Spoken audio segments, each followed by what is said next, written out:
Todos usamos estos productos. Están en tu baño, en tu cocina, en tu ropa.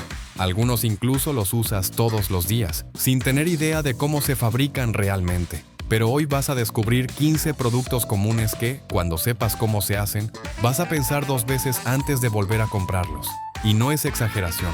Esto te va a cambiar la forma de ver lo que consumes. Quédate hasta el final porque el número 15 es tan perturbador que muchas marcas han intentado ocultarlo por años.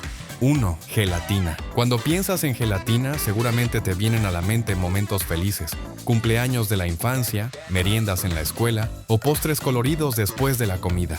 Es dulce, suave, divertida y hasta parece inofensiva, pero hay algo que probablemente nunca te contaron. ¿De dónde viene realmente esa textura tan particular? La respuesta corta: de los restos del matadero. La respuesta larga es mucho más inquietante. ¿Qué es la gelatina realmente? La gelatina que encuentras en el supermercado, en los postres, en yogures y en cientos de golosinas no es una simple mezcla de azúcar y saborizantes, es un subproducto animal. Se obtiene hirviendo huesos, piel, tendones y cartílagos de vacas y cerdos durante muchas horas, a veces incluso días, hasta que esas partes liberan una proteína llamada colágeno. Ese colágeno, al enfriarse, se convierte en una masa gelatinosa. Eso es lo que le da su textura temblorosa tan característica.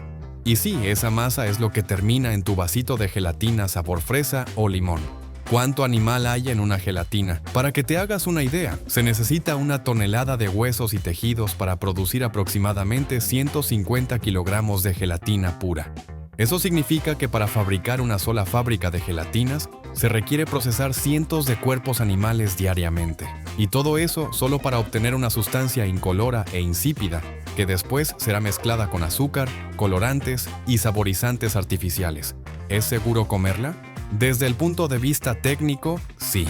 El proceso de hervido y filtrado elimina muchas bacterias y patógenos, pero eso no quita el hecho de que estás consumiendo un derivado directo de los desechos animales. Y para algunas personas, como veganos, vegetarianos o quienes tienen restricciones religiosas o éticas, esto puede ser un verdadero problema. Lo peor es que muy pocas personas lo saben, porque la etiqueta del producto simplemente dice gelatina, sin aclarar su origen. Existen opciones vegetales, como el agar-agar, extraído de algas marinas, o la pectina, derivada de frutas, que cumplen funciones similares y no requieren ingredientes animales. Pero en la mayoría de los productos comerciales, lo que vas a encontrar es gelatina animal, pura y simple.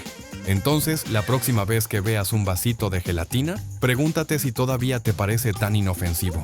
Porque detrás de ese postre colorido hay una cadena industrial que comienza muy lejos de la cocina y termina en algo que quizás no volverías a comer con tanta tranquilidad si supieras de dónde viene. 2.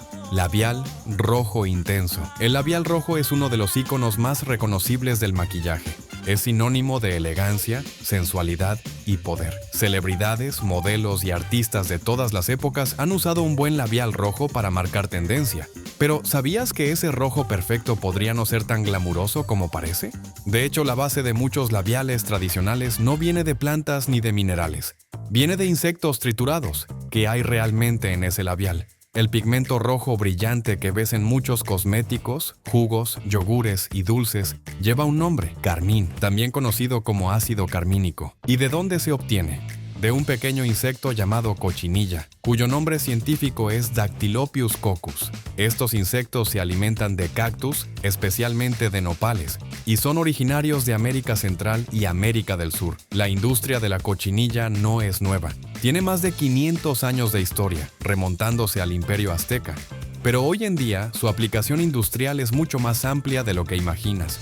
¿Cómo se fabrica el carmín? Para obtener el pigmento carmín se necesita recolectar, secar y triturar a estos insectos.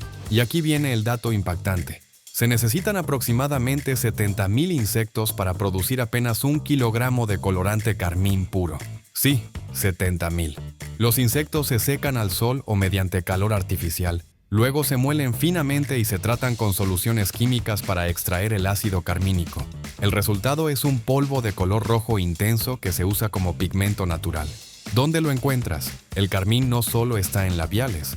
Lo puedes encontrar en rubores y sombras de ojos, pinturas de uñas, yogures de fresa, bebidas rosadas, dulces rojos y postres de supermercado. A veces aparece en la etiqueta como carmín, ácido carmínico o simplemente como E120, su código internacional. Muchos productos no lo aclaran abiertamente, por lo que puedes estar consumiendo insectos sin saberlo. ¿Es seguro?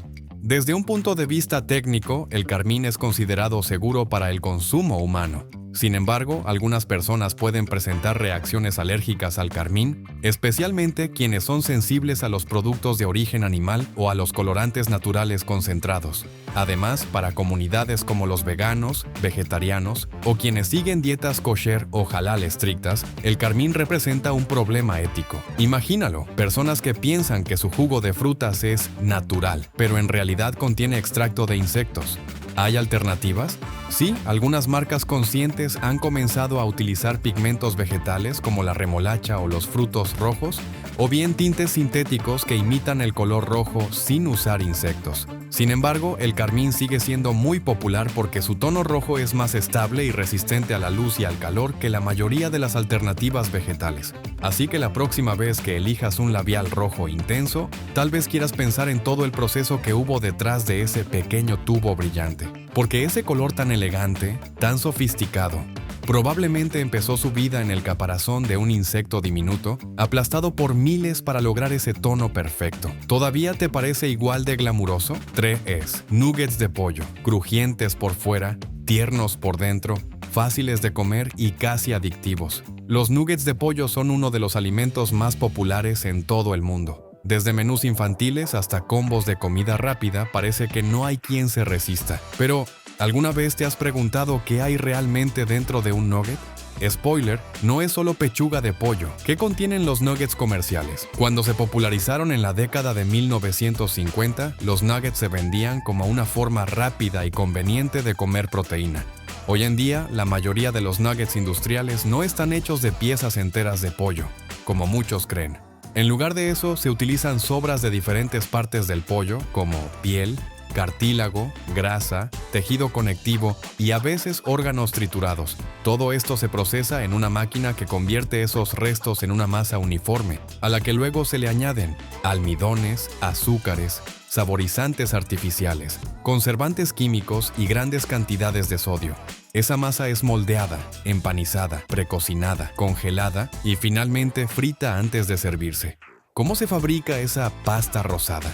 Quizás hayas visto imágenes virales de una sustancia espesa y de color rosado brillante, parecida a un helado derretido. Eso es carne mecánicamente separada.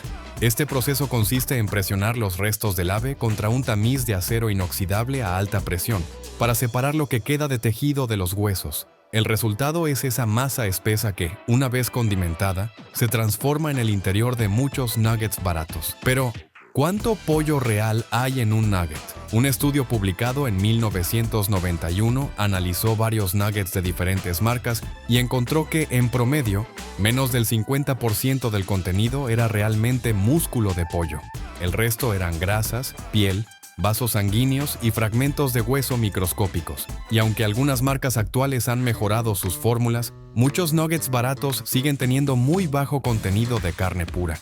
El consumo frecuente de nuggets ultraprocesados se ha asociado con altos niveles de grasas saturadas, exceso de sodio, conservantes que en exceso podrían afectar la salud metabólica y bajo aporte nutricional real. En resumen, muchas calorías, pocos nutrientes. Además, el tipo de grasa y aditivos utilizados en su fabricación puede aumentar el riesgo de enfermedades cardiovasculares si se consumen de manera habitual. Existen nuggets caseros que puedes hacer con pechuga de pollo fresca, pan rallado y especias naturales. La diferencia en calidad nutricional es abismal. Por eso, si eres fanático de los nuggets, la mejor opción es prepararlos en casa, conociendo exactamente qué ingredientes estás usando. Entonces, cada vez que comas nuggets, recuerda que detrás de esa apariencia dorada y crujiente, puede haber una mezcla de sobras trituradas, químicos y procesos industriales que poco tienen que ver con una buena pieza de pollo. ¿Vale la pena cambiar conveniencia por calidad? Solo tú puedes decidirlo. 4. Azúcar blanca. El azúcar blanca es tan común que ya ni la cuestionamos. Está en el café de la mañana, en los postres, en los cereales, en la comida procesada. Es parte del día a día de millones de personas en todo el mundo. Pero detrás de su pureza aparente, Hay un proceso de fabricación que muchos desconocen y que para algunos puede ser simplemente inaceptable. ¿Cómo se fabrica el azúcar blanca? Todo comienza en los campos de caña de azúcar o de remolacha azucarera. Las plantas se cosechan, se trituran y se extrae un jugo espeso y oscuro. Ese jugo es hervido para evaporar el agua y cristalizar los azúcares. Hasta aquí todo parece natural. Pero el siguiente paso es donde empieza el problema. Para lograr ese color blanco perfecto que asociamos con la pureza, el azúcar cruda pasa por un proceso de refinamiento. ¿Y cómo se refina? En muchos casos se utiliza carbón activado hecho a partir de huesos de animales, especialmente huesos de vaca. Este carbón de huesos actúa como un filtro, eliminando las impurezas y decolorando el azúcar, dejando esos cristales relucientes que vemos en los supermercados. ¿El carbón de huesos queda en el azúcar? Técnicamente no. El carbón de huesos funciona como un filtro y el producto final no contiene huesos ni fragmentos. Pero el hecho de que se haya usado un subproducto animal en el proceso es suficiente para que muchas personas, especialmente veganos y vegetarianos, opten por alternativas. Además, muchos consumidores simplemente no se sienten cómodos con la idea de que su azúcar pasó por un material derivado de animales. ¿Todas las azúcares blancas se blanquean así? No siempre. En algunos países y con algunas marcas específicas se utilizan otros métodos de blanqueo, como carbón vegetal o resinas sintéticas. Sin embargo, en muchos lugares del mundo, especialmente donde el costo es un factor determinante, el carbón de hueso sigue siendo el estándar. Y lo más preocupante, las etiquetas de los paquetes rara vez indican qué método de refinamiento se ha utilizado. Además del aspecto ético, hay un impacto ambiental importante. El proceso de refinamiento con carbón de huesos implica la producción y transporte de grandes cantidades de residuos animales, con todo el costo energético y ecológico que eso conlleva. Así que la próxima vez que pongas una cucharadita de azúcar en tu café, recuerda que ese pequeño cristal blanco puede haber pasado por una historia mucho más turbia de lo que jamás imaginaste. ¿Realmente necesitas tu café perfectamente blanco? ¿O tal vez sea hora de repensar incluso los ingredientes más básicos de tu cocina? 5. Vino y cerveza. Para muchos, una copa de vino o una cerveza fría es un pequeño placer de la vida. Celebraciones, cenas románticas, reuniones con amigos. El vino y la cerveza son símbolos de alegría, cultura y tradición en casi todas las sociedades. Pero, ¿sabías que ni el vino ni la cerveza son siempre tan naturales como parecen? Y peor aún, pueden contener ingredientes de origen animal aunque en ningún lado lo diga. Después de la fermentación, tanto el vino como la cerveza suelen ser turbios. Ese aspecto opaco es perfectamente normal. Se debe a levaduras muertas, proteínas y otras partículas en suspensión. Para lograr una bebida cristalina, atractiva a la vista, los productores utilizan un proceso llamado clarificación. ¿Y qué productos se usan para clarificar? Aquí es donde viene la sorpresa. Uno de los clarificadores más comunes en la industria es la isinglass, una sustancia derivada de las vejigas natatorias de peces.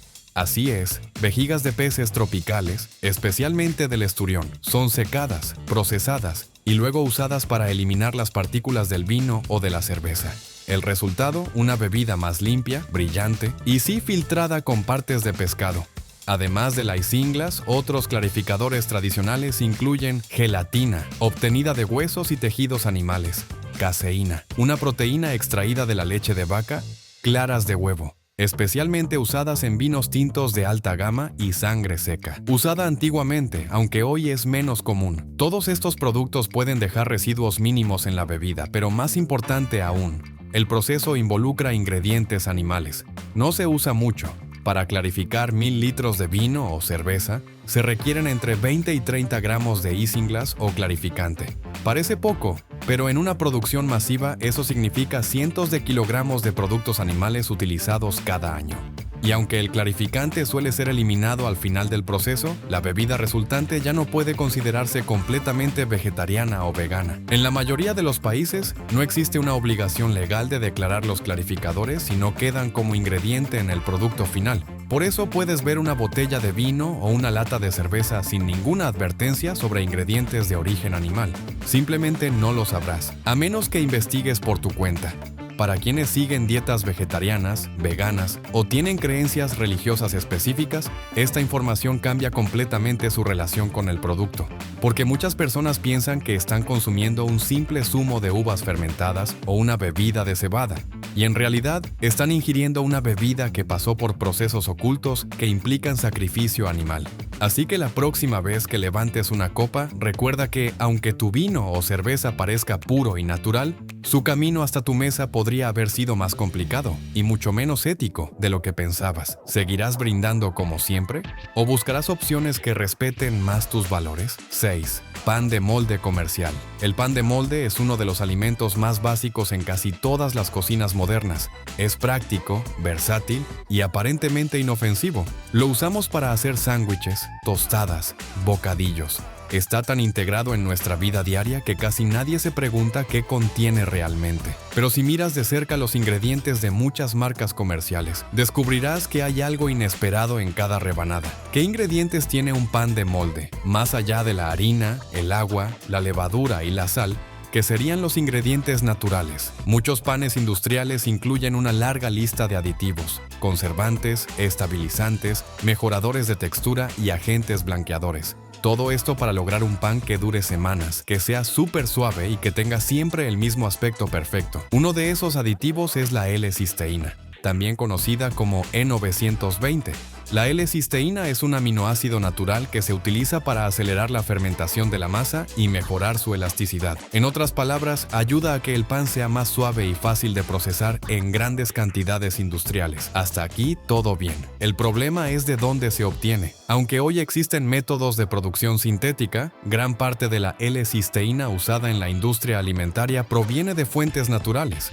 ¿Y cuál es esa fuente? Cabello humano. Sí, cabello humano. Históricamente, grandes cantidades de cabello, principalmente recolectado en peluquerías de países asiáticos, eran procesadas para extraer L-cisteína. Además del cabello, también se puede obtener de plumas de aves, cerdas de cerdo, pieles de animales. Y aunque en los últimos años algunas fábricas han comenzado a utilizar métodos microbianos para sintetizarla, una parte importante del mercado todavía usa fuentes animales o humanas. ¿Cuánto L-cisteína se usa? No se necesita mucho, basta con unos cuantos gramos por cada lote de masa para mejorar su elasticidad y acortar los tiempos de fermentación. En términos industriales, eso significa miles de panes producidos más rápido y a menor costo. Así que la próxima vez que prepares un sándwich rápido, recuerda que esa rebanada de pan perfectamente suave podría haber sido suavizada con un ingrediente extraído del cabello humano o de plumas de aves, y que detrás de la comodidad moderna, a veces hay decisiones invisibles que vale la pena cuestionar. 7. Gomas de mascar. La goma de mascar, o chicle, es uno de esos productos que nos acompañan desde pequeños. La mayoría de nosotros ha mascado chicle en la escuela, en el cine o mientras hacemos deporte. Es divertido, refrescante y parece tan inofensivo que nunca pensarías en cuestionarlo. Pero como en los casos anteriores, hay algo que no te cuentan en el empaque. Y una vez que sepas cómo se fabrica, vas a pensar dos veces antes de seguir mascándolo. Originalmente, el chicle se hacía con una savia natural llamada chicle, extraída del árbol del zapote en América Central. Era un producto completamente natural, usado por culturas como los mayas y los aztecas. Pero hoy, la mayoría de las gomas de mascar comerciales ya no usan chicle natural. En lugar de eso, utilizan una base sintética. La base de la mayoría de los chicles actuales contiene polímeros sintéticos como el acetato de polivinilo, elastómeros derivados del petróleo, emulsionantes y ceras sintéticas. El acetato de polivinilo es un tipo de plástico también utilizado en adhesivos como la goma blanca de oficina. Sí, el mismo tipo de material que se usa para pegar papel puede formar parte de lo que masticas durante horas. ¿Cuánto plástico contiene un chicle? Aunque no hay cifras exactas públicas porque las fórmulas son consideradas secretos industriales, estudios independientes han encontrado que más del 60% de la base de muchos chicles comerciales es material plástico. Es decir, más de la mitad de lo que masticas no es comestible en el sentido tradicional. ¿Es peligroso? Las autoridades sanitarias de la mayoría de los países consideran que los polímeros usados son seguros para el consumo humano. Sin embargo, el hecho de que estés introduciendo plásticos en tu cuerpo, incluso en pequeñas cantidades, abre muchas preguntas a largo plazo sobre su impacto en la salud. Y más aún, casi nadie habla de la exposición continua a estos materiales a lo largo de los años. La próxima vez que masques un chicle, recuerda que ese pequeño dulce inofensivo puede ser, en realidad, un trozo de plástico disfrazado de caramelo. ¿Todavía crees que es tan inocente? ¿O preferirías buscar una alternativa más natural? 8. Papas fritas saborizadas. ¿Quién no ha disfrutado de una bolsa de papas fritas con sabor a barbacoa, queso, jamón o crema agria? El crujido, el sabor intenso, esa explosión de umami en la boca. Todo está diseñado para ser absolutamente irresistible. Pero lo que pocos saben es cómo se logra que esas papas tengan un sabor tan exageradamente intenso. Y una vez que descubras los secretos detrás de esos polvitos mágicos, vas a ver esas papas de forma muy diferente. ¿Qué contienen realmente las papas saborizadas? Cuando miras una bolsa de papas con sabor, verás ingredientes como papas, aceite vegetal y sal. Hasta ahí todo bien, pero después vienen términos menos familiares: saborizantes naturales, saborizantes artificiales, potenciadores de sabor y aromatizantes. Detrás de estos nombres inocentes se esconde una industria química multimillonaria. El sabor a barbacoa no proviene de carne asada. El sabor a queso no proviene de queso real. La mayoría de los sabores que experimentas en las papas industriales se crean en laboratorios, combinando compuestos químicos diseñados para imitar el gusto de los alimentos naturales: éteres, aldehídos, cetonas y ácidos modificados. Muchos de estos químicos provienen de procesos derivados del petróleo. Así es. Sustancias que originalmente provienen del crudo refinado pueden, después de una larga transformación química, terminar dándote ese sabor a jamón o tocino que tanto te gusta. Aunque el volumen de saborizante es pequeño, menos del 5% del contenido de la bolsa, la potencia de esos compuestos es tan alta que una pizca es suficiente para saturar tu paladar. Eso explica por qué una sola papa saborizada puede tener un sabor más intenso que una cucharada de salsa real. Además de los saborizantes, muchas papas industriales contienen potenciadores de sabor como glutamato monosódico, inosinato disódico y guanilato disódico. Estos compuestos no tienen sabor propio fuerte, pero amplifican la percepción de los sabores en tu lengua, haciendo que todo sepa mejor de lo que realmente es. El resultado: te enganchas más rápido y quieres comer más. ¿Qué riesgos implica? Aunque las autoridades sanitarias consideran que estos aditivos son seguros en cantidades moderadas, algunos estudios han asociado el consumo excesivo de potenciadores de sabor con efectos secundarios como dolores de cabeza, sensación de hinchazón, reacciones alérgicas leves y aumento del apetito descontrolado. Además, la combinación de grasas, sal, azúcares y saborizantes artificiales crea un efecto adictivo, dificultando la moderación. Los alimentos ultra saborizados reprograman tu paladar. Después de consumirlos regularmente, los alimentos naturales, como una papa horneada o una ensalada, te parecen insípidos. Esto lleva a una preferencia automática por productos más procesados y una desconexión de los sabores reales de los alimentos.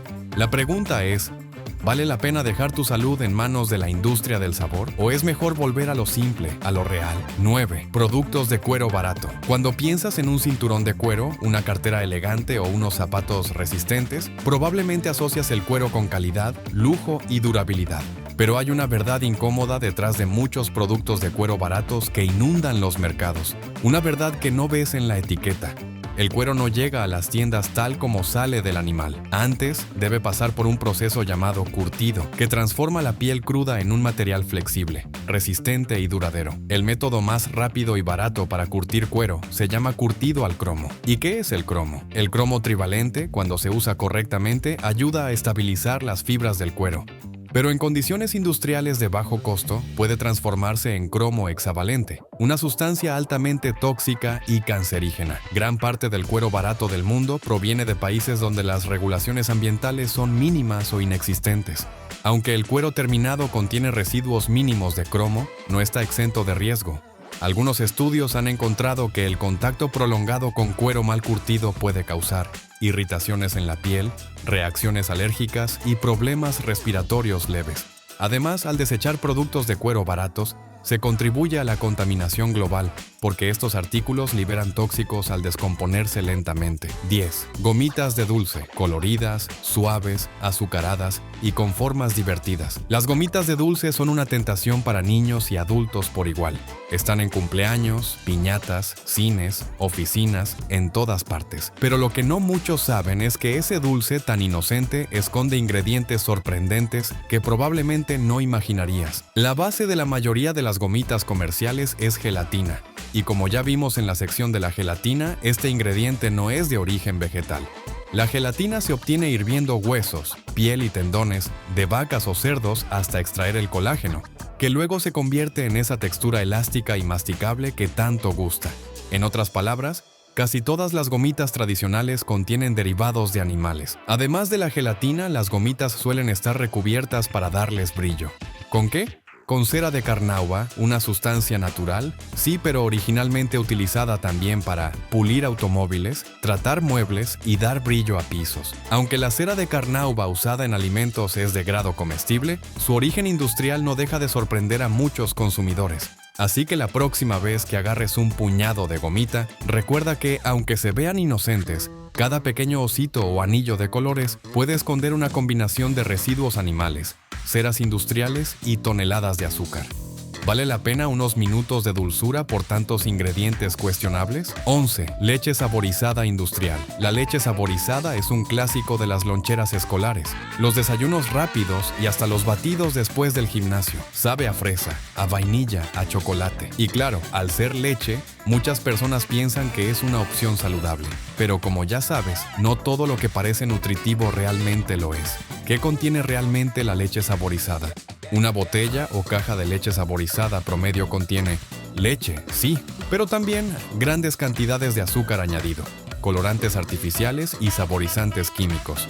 Algunos productos llegan a tener más de 30 gramos de azúcar en una sola porción de 250 mililitros. Eso es equivalente a unas 7 cucharaditas de azúcar, más que lo que contiene una lata de refresco.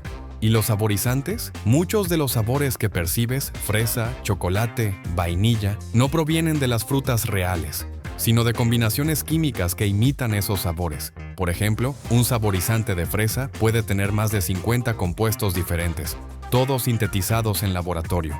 La próxima vez que tomes un sorbo de leche de colores brillantes, recuerda que lo que parece una bebida saludable puede ser en realidad un cóctel de azúcar, petróleo y químicos de laboratorio.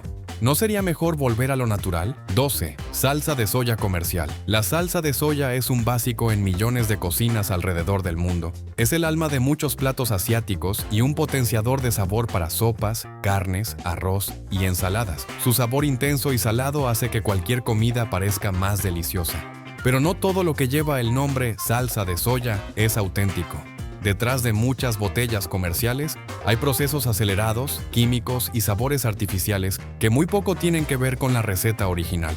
¿Cómo debería hacerse la salsa de soya? La salsa de soya tradicional, originaria de China hace más de 2500 años, se elabora mediante un proceso natural. Se cocinan soya y trigo, se fermentan lentamente con hongos especiales como el Aspergillus oryzae y después se deja reposar en barriles de madera durante 6 meses a 2 años. El resultado es un líquido oscuro, rico en aminoácidos naturales, con un sabor complejo y lleno de matices. ¿Qué pasa en la versión industrial? Para satisfacer la enorme demanda mundial y reducir costos, muchas salsas de soya comerciales ya no pasan por un proceso de fermentación tradicional.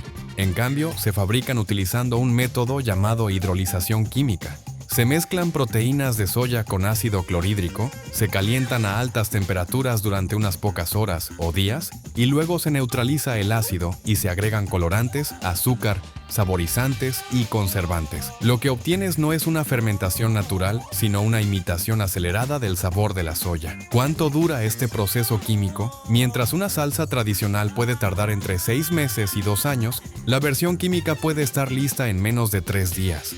Eso permite producir toneladas de salsa falsa en un tiempo récord, pero a costa de calidad y, en algunos casos, de salud. Aunque la hidrolización química produce un sabor parecido, también puede generar compuestos no deseados como 3-MCPD, un contaminante que en grandes cantidades ha sido vinculado a problemas renales y cáncer en estudios con animales. La mayoría de los países regulan la cantidad permitida de este compuesto, pero el riesgo sigue existiendo, especialmente en productos de baja calidad. ¿Cómo saber si una salsa es auténtica? Lee la etiqueta. Una salsa de soya real debería listar ingredientes como soya, trigo, agua y sal. Si ves términos como proteína vegetal hidrolizada, saborizantes artificiales o colorante caramelo, probablemente sea una versión química. cada vez que agregues un chorrito de salsa de soya. Pregúntate si realmente estás mejorando tu plato o si solo estás añadiendo una mezcla de químicos disfrazados de tradición. 13. Atún enlatado. El atún enlatado es uno de los alimentos más populares en dietas de todo el mundo. Es práctico, rico en proteínas, bajo en grasas y fácil de conservar. Perfecto para una ensalada rápida, un sándwich o una cena ligera. Pero aunque el atún tiene fama de ser un alimento saludable, hay un detalle importante que muchas personas no conocen. Un detalle que puede hacer que lo pienses 2 veces antes de abrir tu próxima lata. ¿Qué problema tiene el atún? El principal riesgo del atún enlatado no está en el pescado en sí, sino en algo que acumula a lo largo de su vida en el océano: el mercurio. Este mercurio llega a los océanos, se convierte en metilmercurio, una forma altamente tóxica, y se acumula en los tejidos de los peces. Los niveles varían según el tipo de atún. La Administración de Alimentos y Medicamentos, FDA, recomienda que las personas, especialmente mujeres embarazadas y niños pequeños, limiten el consumo de atún blanco a no más de una porción de 113 gramos por semana. Una lata típica de atún contiene aproximadamente 170 gramos, es decir, más de una porción. ¿Qué daño puede causar el mercurio? La exposición continua al metilmercurio puede afectar el sistema nervioso central, la función cognitiva y el desarrollo cerebral en fetos y niños. En adultos, altos niveles de mercurio se han vinculado con pérdida de memoria, fatiga y problemas de coordinación motora. Además del contenido del pescado, las latas mismas pueden representar otro riesgo.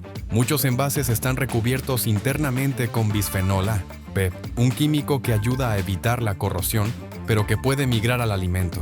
Así que, aunque el atún enlatado parezca una elección saludable, puede traer consigo metales pesados y químicos invisibles que tu cuerpo no necesita. ¿Vale la pena el riesgo? ¿O es momento de buscar otras opciones marinas más seguras? 14. Jeans lavados al ácido. Los jeans son una prenda básica. Prácticamente todo el mundo tiene al menos un par en su armario. Y los modelos lavados al ácido o con apariencia desgastada son especialmente populares. Esos tonos claros, rotos o difuminados son sinónimo de estilo relajado y moderno. Pero detrás de ese efecto casual se esconde un proceso industrial que muy pocos conocen. Un proceso que afecta no solo al medio ambiente, sino directamente a la salud humana.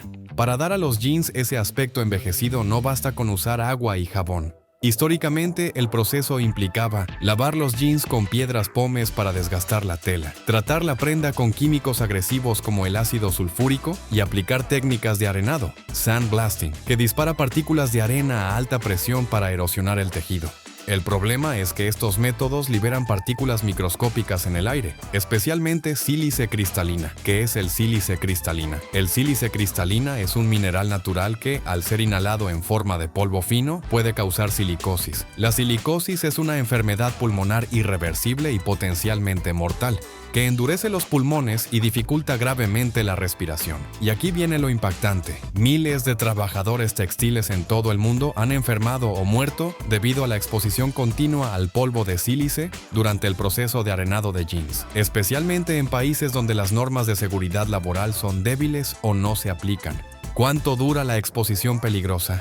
En condiciones de trabajo inseguras, bastan entre 1 y 2 años de exposición continua para desarrollar síntomas graves de silicosis. En algunos casos extremos, los trabajadores jóvenes han desarrollado insuficiencia respiratoria antes de cumplir 30 años. Todo esto para lograr un efecto de desgaste en un par de pantalones. 15. Cereal para niños. Coloridos, crujientes, con formas divertidas y personajes animados en las cajas. Así se presentan la mayoría de los cereales dirigidos a los niños, y durante décadas han sido vendidos como un desayuno rápido y nutritivo. Pero si miras más allá de los dibujos y las promesas en la etiqueta, descubrirás que muchos cereales para niños son más parecidos a un postre ultraprocesado que a un desayuno saludable. ¿Qué contienen realmente los cereales para niños? Un vistazo a los ingredientes revela: grandes cantidades de azúcar refinada, harinas altamente procesadas, jarabe de maíz de alta fructosa, aceites vegetales de baja calidad, colorantes artificiales y saborizantes sintéticos.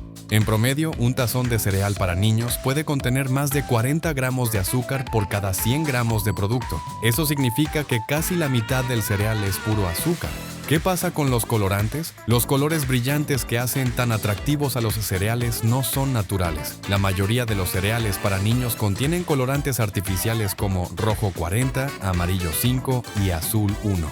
Estos colorantes han sido vinculados en varios estudios a hiperactividad, problemas de atención y reacciones alérgicas leves en niños. En países de Europa como el Reino Unido se exige que los productos con estos colorantes lleven advertencias. En cambio, en muchos países de América no existe tal obligación. ¿Qué tan engañosa es la publicidad? Muchos cereales incluyen frases como fuente de vitaminas, enriquecido con minerales y ayuda al crecimiento. Si bien es cierto que se añaden algunas vitaminas sintéticas al producto, esto no compensa la enorme cantidad de azúcar y aditivos que contiene. En la práctica, es como comer dulces para el desayuno. La próxima vez que elijas un cereal para tus hijos, recuerda que esa caja colorida y alegre puede ser una trampa de marketing. ¿De verdad quieres comenzar el día alimentando a tu familia con azúcar, colorantes de petróleo y falsas promesas?